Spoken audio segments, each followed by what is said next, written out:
Liyayikhetha igumgedlela inkosi enkulu uPombela esitimela samaMpondo kwabamkhulu omkhulu phakade ame. Utshakadula kwezikude ezintaba, uBhambatha umfokaMancinza. Usindile olakeni olukhulu lamaNgisi ayekade ezimisele ngokuthi amnqume kabuhlungu amnqumise okwembuzi. Amakhosi amaningi akwaZulu abulewe alengisiwe isigwebo sentaba. Lapho ubuhlala khona ejele ulindele usuku lwakho lokufa. Lokhu ulindile ubuka izinsuku zisondela. Nilokhu nibizwa ngamunye ngamunye niyongena khona entanjeni. Amanye amakhosi ayiboshiwe kanye nawo amadodana awo ayekade ekuwo lo mzabalazo. Ilapho amaNgisi ayijabula kakhulu phela ngenxa yokuthi ayesuke ezoqeda ngaleyo ndlu yobukhosi. Uma ususejele noma ususeduzane kwakho ukufa ilapho-ke ufike ubone khona uNkulunkulu. uNkulunkulu lona akabonwa ngabantu ababusayo abasuke bezithokozela namakhosikazi abo. Uma ubone uNkulunkulu ubonakala ngawo ukuthi ube mayephu udatshukelwe nazi impahla ngenxa yokuthi ubuya ekuhluphekeni. Njengaye umfoka Khumalo lona phela ubonane noNkulunkulu khona lena intabazwe lapho ayilele khona ngaphansi kwenqola wabe semholela uNkulunkulu ngawo umbani wezulu owamshaya ethangeni. Nayo inkosi yakwaQwabe yambona uNkulunkulu ngalesi sikhathi phela isejele lase-St Helena. Inkosi yakwaQwabe yake yagula kakhulu yileliya jele lase-St Helena. Yayihlushwa yiso yisisu, asazi noma base beyiqale lapho yini inkosi ukuyidlisa uphoyizini, ngoba yayisivuvukele nakwesingezansi ingasakwazi nokuvuka phansi. Yathi inkosi yakwaQwabe isizidelile isibona ukuthi isizofa, yabona sekukhona umuntu khona lapha ejele eyayiboshwe khona iyodwa.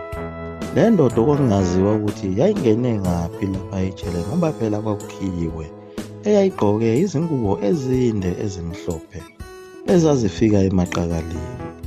Le ndoda yayicebezela ingabhekeki, yafika lapha esitokisini yamemeza. Imemeza igama lenkosi uMeseni kaMusi. Inkosi yakwaQwabe yezwa kuvuma kuyo ukuthi isabele ithi inkosi yami.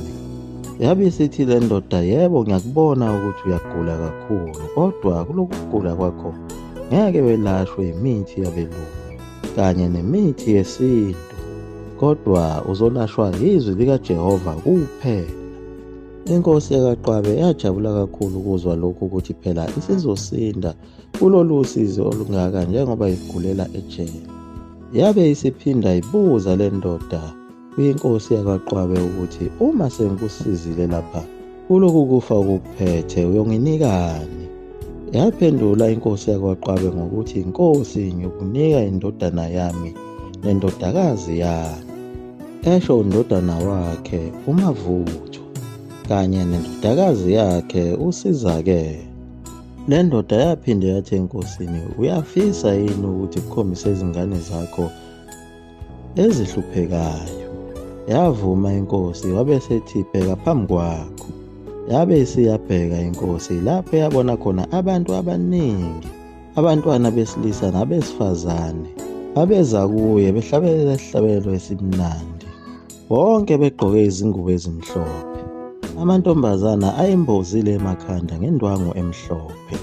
Yabe isithi le ndoda enkosini, izingane zakho lezi ezashona zazihlabelela kanjena mzukwana, ujahwa yiwo amaNgisi ekudubula. Izona phela ezahlabelela isihlabelelo zaseziwamisa amaNgisi. Phela ingalesi yasikhathi behlakazwa yiwo amaNgisi bephuma ngesamagundane phela kulo ihlathi laseNkandla, bedutshulwa yiwo amaNgisi. Yathi sathuswe yilokho inkosi yakwaQwabe, le ndoda yabe isithi, ngizoliqeda leli cala, kodwa emva kweminyaka eyisithupha ngiyofika ezweni lakini.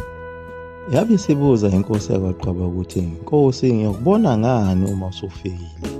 Yabe isithi le ndoda, uyongibona ngayo ingubo emhlophe eyogqokwa yibo abantu bezwe lakho nomndeni wakho. Yathi inkosi yakwaQwaba isazimisele ngokubuza eminye imibuzo, yathi yabheka, hawu, akasekho lo muntu, usenyamalele.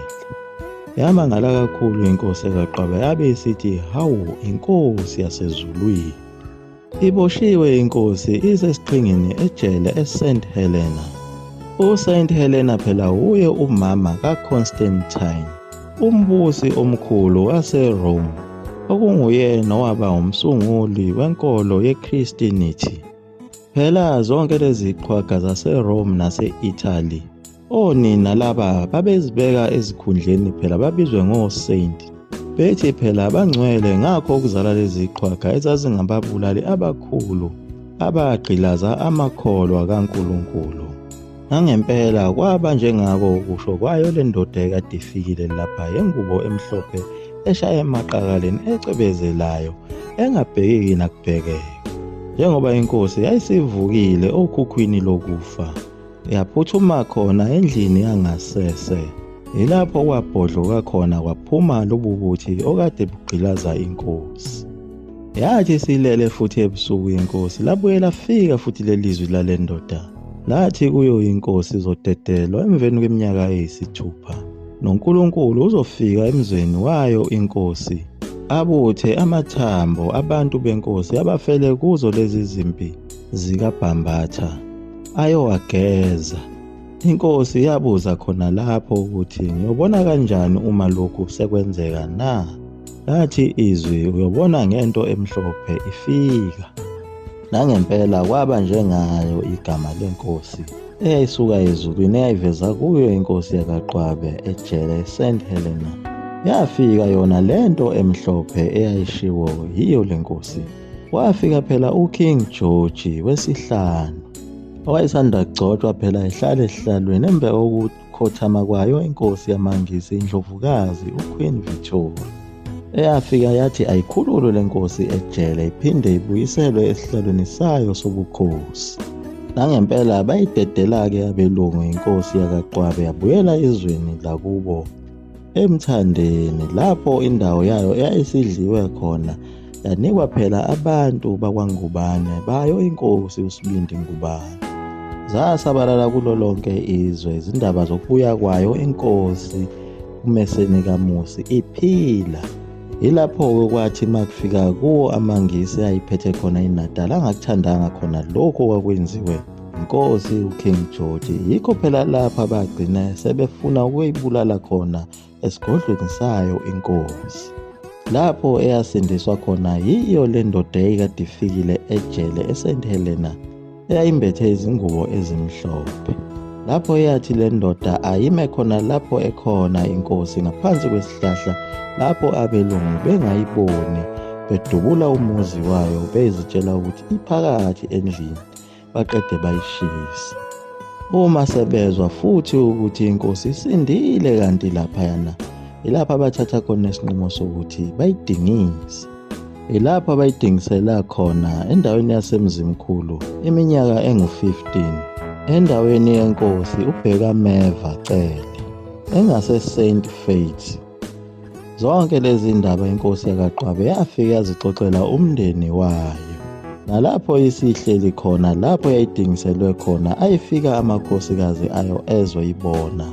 Ilapho ngelinye ilanga eyaxhuma yaya phezulu inkosi ibona omunye unkosikazi wayo egqoke ingubo emhlophe. Yambuza ukuthi uyithathaphi le ngubo? Wabe sephendula ngokuthi unkosikazi, kukhona umfundisi wezimanga ofikile laphana ezweni lakithi, umfundisi obizwa ngokuthi uShembe. Inkosi yazwakala isibabaza kakhulu, yathi usefikile uNkulunkulu ezweni lakithi, usefikile uJehova, uye phela lona engahlangana naye ejele wathi uzofika ezweni lami. Amangala amakhosikazi ngoba phela wona ayebona umfundisi nje. Ngeshwa layo inkosi ayibange sakwazi ukubonana naye uShembe ngoba ayiqedanga iminyaka engu-15 ihleli lapha ekudingisweni, yagcine ikhothamele khona. Egoqa lapho konkelela mzulwana futhi omcovid 20 nasiwaphathe. Amen.